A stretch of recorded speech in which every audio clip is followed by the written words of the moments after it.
Japanese traditional architecture can be organized into several major genealogical groups on the basis of historical origins and stylish influences. Most important groups is composed primarily of place, residential, and tea house styles, originating in prehistoric raised structures. Other major groups are communal residences evolved from prehistoric pit structures, Buddhist temples, Shinto shrines, ceremonies, and castles. Castle visiting is that I can enjoy the castle experience, being able to go back and forth between the world being exhibited in the human scale world, where I can put myself at a place and look at that same perspective, the people at the time. I look up at the keep, castle towers. Truly, castle is majestic, graceful, and cool. When I visited a castle, I am not only moved by its beauty, but for some reason I feel relieved. It's hard to describe it, but I feel a sense of relief or nostalgia or some other emotion that I cannot put into words. It's like as way of being told it's okay to be here. Castle Tower makes my heart tremble. The refined and sharp design, symmetry also stimulated the sense of beauty. When I feel down, when I feel small, or when I feel that I'm unconsciously blaming myself. In such a case, take a look at the castle at the keep. The view of the town from the castle ruins makes me think about the feelings of castle owners at that time. I can also get a glimpse of the lifestyle and history culture that continues on the regions up to the present day. The castle and towns are connected. It is possible to make use of the historical location of the castle for display. There are also topics that gives us a sense of human dramas, natural topographies of the area, background, the territory, how to build a castle on this land. A castle once existed on the location is enduring, no matter what form it takes, whether or not there are castle, towers, ruins, or lyrics. It's fun to fantasize about things in a castle, historical and area charms of castle. The diagram above has been simplified to emphasize the major trends. Japan's castle provide fascinating insight into the country's military and feudal history. Their enormous stone walls, elaborated multi-level towers, and sophisticated defense systems are not just impressive fortresses, but spectacular works of architecture constructed without the use of steel or modern equipment. Unexpected details on the gate, tiles, and superstructures contributed to their aesthetic beauties, giving the Japanese castles a tremendous appeal for visitors today and makes them impressive to behold. Whether in person or in lavish color photographs, Samurai Castle is designed to provide visual and detailed information about the history, design, and military features of Japan's most important and famous castles.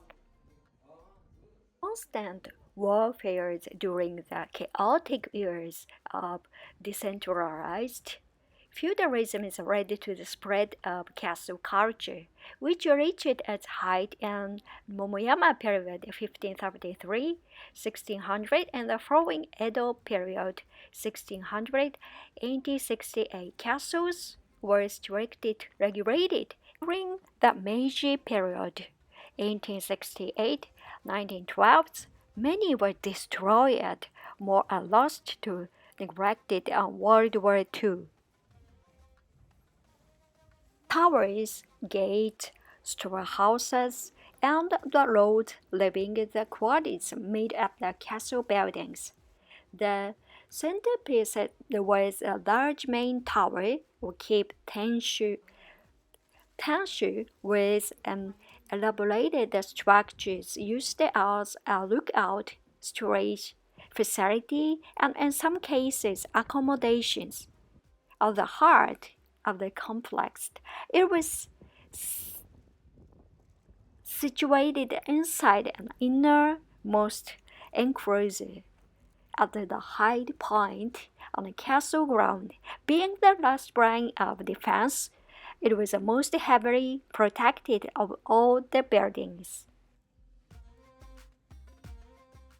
Japanese castles were as much a symbol of power as of fortifications.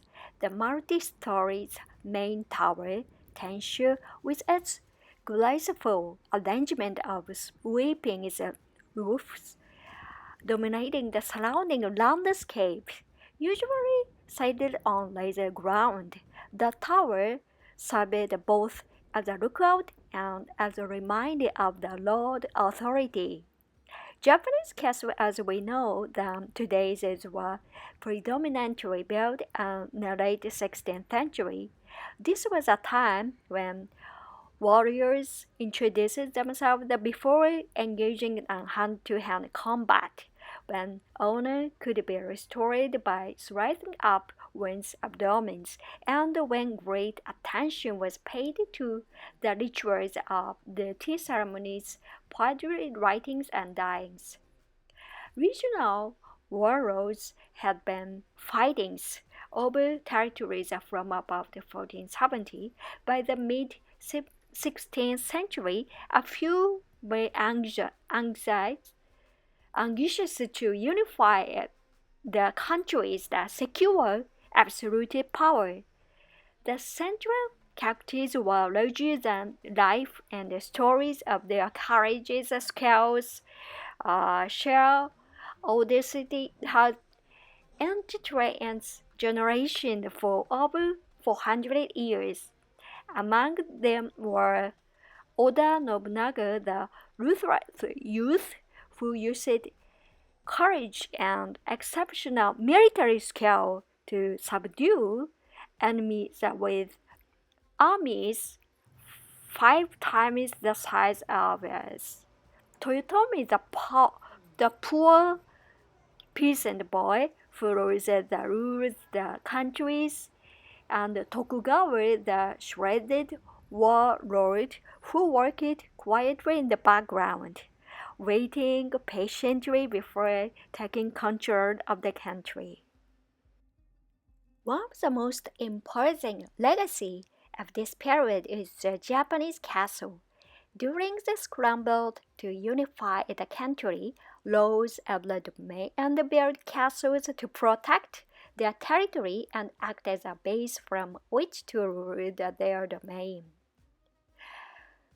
Representative of the daimyo's power, wealth, these grand fortresses were cunningly planned to confuse the enemies of their approach to the main keep, the main and the castle towers. Should not attacking the army successfully cross a moat and scale the outer stone walls, numerous shooting falls and trapdoors allowed the samurai to bring their weapons to bear on their below. Constructed predominantly of wood and vulnerable, the main buildings were adorned with symbols to ward off the enemy's fire and elements. Of the hundreds of castles built in the late 16th, early 17th century, only a handful have survived in their original conditions. Hundreds were ordered to be demolished when the country was unified by Toyotomi in 1582. Hundreds more were destroyed by Tokugawa's military government in 1615. Majority of the remaining 170 or so castles fell victim to imperial orders to destroy any traces of Japan's feudal past after the Meiji Restoration in 1868. Allied bombings during World War II raised seven of the 19 remaining main castle towers, leaving the countless the subsidiary towers, stone walls, gate, and moats. The 100 or so castle sites that can be visited today offer a fascinating glimpse into Japan's past. The most important part of the castle was the multi-story buildings where the lord and his retainers lived. The multi-story buildings, which organized in Nawachi one is constructed on top of the samurai residence, was framed on wood like most of the home of Japanese architecture. Originally, the wood was exposed, but later the walls were plastered and painted white. Also, the plaster and tile protected from incendiary missiles. They were rather fragile. Here, I discovered Matsumoto castles, chronicling the story of each castle, how and why each castle was built, and identify its unique features for those interested in samurai history and architecture as well as those planning to visit Japan. Samurai castles will be treasured by anyone who is interested in Japan.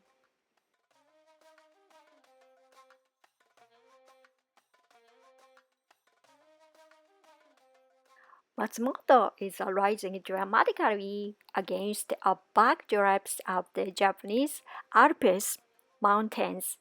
Matsumoto's castle is one of Japan's most striking, having avoided destruction and the wars of the late 16th century, Meiji Restoration and the 19th centuries, the era later of World War II. Matsumoto Castle is one of the oldest original castles in Japan. The castle was almost demolished in the Meiji period when the emperor was restored to power. Happily, it was saved from destruction by local citizens who raised the fund to buy and restore it in 1911. The castle was designed a historic site in 1930, Castle Tower, a national treasure in 1936. Matsumoto Castle is a flat round floating castle. The inner surroundings and enclosed when the Tanshu Castle Towers complexed and the Paris the arcade. The Lord of Matsumoto lived on the Honmaru-Goten's main castle towers and ran his government headquarters from here.